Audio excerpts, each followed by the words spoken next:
Kumusta kayo mga padreng at welcome back to my channel. Issue rin po ba ng motor nyo? Nag-i-stick yung preno sa harapan. So Dayo from Burgos, Hermosa, Bataan. Nagpa-change oil lang si boss. Nabanggit niya lang sa akin na nag-i-stick. Pag ganyan ang problema nga mga boss, tanggalin na natin tong 12mm at 2 piraso po yan. Gumamit lang ako ng impact. So tanggalin natin para mahugot na natin to. Isunod natin, tanggalin natin yung brake pad. Bago matanggal yung brake pad, tanggalin natin yung dalawang lock niya, yung pinaka circlip. At pagkayari niyan mga boss, mahugot na natin yung kanyang tuhog, matatanggal na natin yung kanyang brake pad. So ayan, di na nakita ng camera, napanpanan na. At ayan na nga mga boss, tanggalin na natin yung kanyang brake pad, 2 piraso po yan. So bali ang issue ng motor ni boss, nag-i-stick daw yung kanyang preno. So lilinisin natin yan. So kailangan natin tanggalin to, yung pinakabakal na yan. So gagawin lang natin mga boss, pupukpukin natin yan ng rubber mallet. So ayan, pukpukin na muna natin mga boss. At sa pagkakataong yan, grabe, napakatigas. Mukhang kinain na ng talaba o tahong. So pero wag natin susukuan yan para naman si Padreng siguradong masasatisfied at hindi na mag-aalala sa kanyang preno. Dahil sa sobrang tigas mga boss, nag-stack up na itong bakal na yan. So kailangan natin ilabas yan. Dapat naglalaro pong ganyan yan mga boss. So mamaya lalagyan natin ng langis yan. Pwede ring grasa o ano man pampadulas.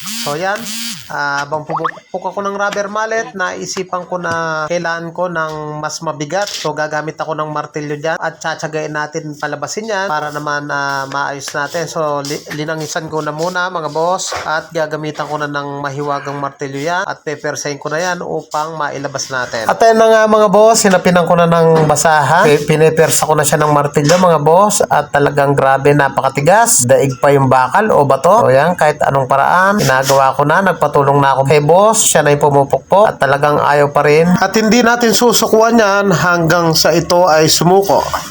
So yan, sige, pukpok pa. So yun mga boss, basta may tiyaga ay may nilaga. At dito sa part na to mga boss, liliyain natin yan. Tatanggalin natin yung kinain ng tahong o talaba para pag pinasok natin, nag-play siya para smooth na smooth mga boss. Mangangailangan lang ako dito mga boss ng liha, gasolina, tsaka wire brush para malinis natin yan. At ayan na nga, nagkatagay na, absolute. Baka naman mabigyan mo kami ng nawasa dito sa Pulok, Hermosa, Bataan. Dahil hanggang ngayon, wala pa rin kaming nawasa. At linisin na muna natin ang bawat parte para pag sinalpak natin, siguradong malinis. Mga padreng, kung issue po ng inyong motor, nag-i-stick yung preno, sundan nyo lang po yung ating video. So ganyan lang gagawin natin. At ibabalik natin yan mamaya at siguradong okay na yan. Kaya naman kung bago ka pa lang sa akin channel, mga boss, o napadaan ka lang, huwag nyo pong kalimutan na paki-like, paki-subscribe, na rin po yung notification bell at nang sa gayon, updated po kayo sa lahat ng videos na aking i-upload.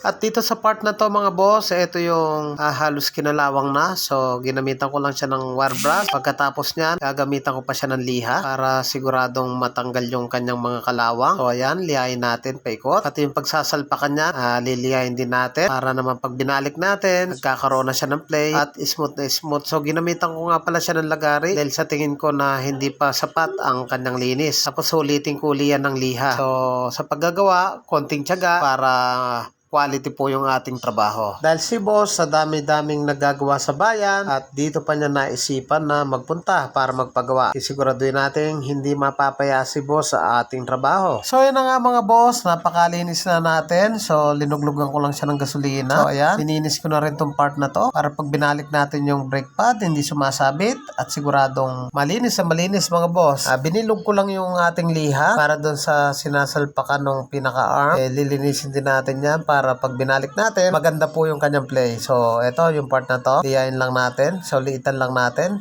At hindi papasok kasi yan kung malaki. So, yan, pinutol ko lang. Tsaka ako binilo. So, yan, ikutan ko lang at mamaya yan, good na yan. At ayan na nga, malinis na mga boss, punasan na muna natin. So, ang gagawin ko lang dyan, lalangisan ko lang yan. Saka itetestingin natin kung bumabalik na yan. So, pakapunasan lang natin. At sa pagkakataong yan mga boss, ito na nga, binugaan ko na ng langis. Saka natin isasalpak to, yung nag-stack up. So, inikot-ikot ko lang. So, ganyan lang yung ginagawa ko. Tapos, pwede na nating isalpak yan mga boss. So, langisan natin uli para pag binalik natin. So, yan o, napakalambot na o. So, yan po ang cause kung bakit nag-i-stick yung ating preno. Dahil nag-i-stick po yung pinaka-bracket po na yan. Ito yung pinaka-guide ng ating brake pad. So, di ko lang alam kung anong tawag dyan. Bahala na kayo. So yan, ipasok lang natin. So yan na nga mga boss, natapos na natin, napunasan natin, at pwede na natin salpak yan dahil nag-play na siya mga boss. Sagad lang natin. Okay, nag-play. Yan umaatras, sulong, dahil po yan sa pampadulas at good talaga. At salpak na natin.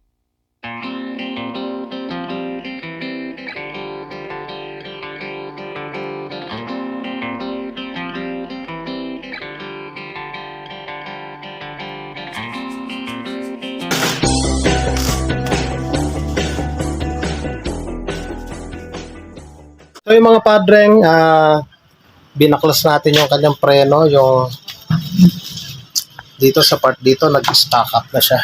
Itong motor na to, Dayo from Burgos and SK. SK ng Burgos, shout out sa mga taga Burgos. Yan. Kaya naman kung bago ka pa lang sa aking channel at nagustuhan mo yung ganitong tutorial, huwag niyo pong kalimutan na paki-like, paki-subscribe, at paki-hit na rin po yung notification bell para updated po kayo sa mga videos na ilalabas ko. Thank you po sa inyo. God bless at mabuhay po kayo. Okay na, boss? Ano boss?